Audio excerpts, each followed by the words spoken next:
maanta oo bisha Oktoobar ay tahay 2 waxaa ku soo gabagaboobay magaalada Muqdisho shir laba bari socday 1 iyo 2 Oktoobar oo isugu yimaadeen Soomaaliya iyo taageerayaasheeda beesha caalamka kulanka sanadlaha ah ee la yiraahdo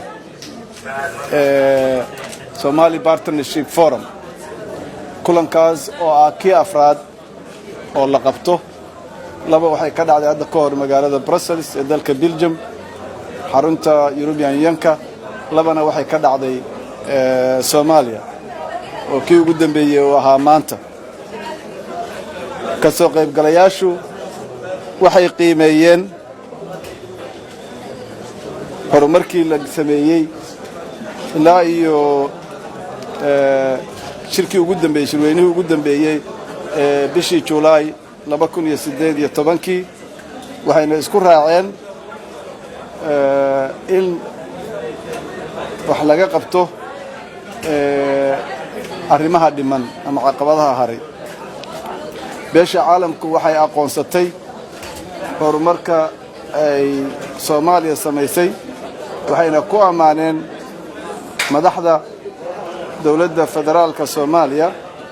horumarka macnaha leh la gaaray ee ku saabsan fulinta isbedelada laga sameeyay xagga ismaamulka lacagta ururinta dakhliga iyo isla tashigii ku saabsanaa qorshaha horumarinta dalka iyo dib u habeynta lagu sameeyay hay'adaha amniga iyo horumarka laga gaaray in la qabsado dhul ay al-shabaab haysatay lana xasiliyo iyo horumarka laga gaaray waxqabadka arrimaha bulshada iyo horumarka laga sameeyay dib u heshiisiinta gobolada qaarkeed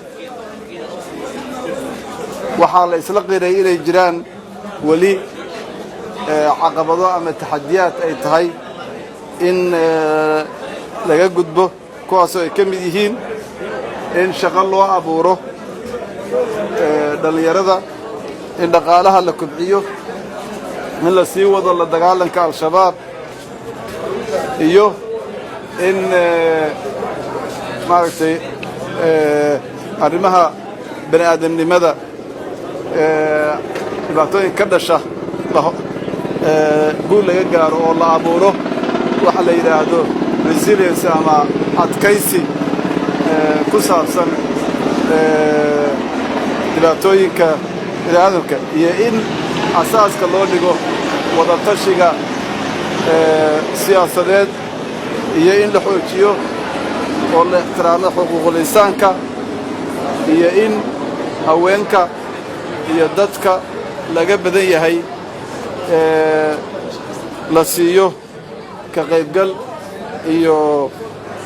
masalaad Soomaaliya iyo beesha caalamka ee goobjoog ah waxay ku heshiiyeen wax la yiraahdo mutual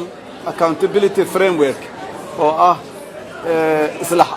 xisaabtanka loo dhanyahay kaasoo ah in culayska la saaro meelo gaara oo u baahan waxqabad iyo resources intaba sidii loo gaari lahaa arrimahaas inta ka horeysa bisha December 2020 beesha caalamku waxay sheegeen horumarka laga gaaray arrimo muhiim ah sida xoojinta iskaashiga siyaasadeed ee dawladda federaalka iyo dawlad goboleedyada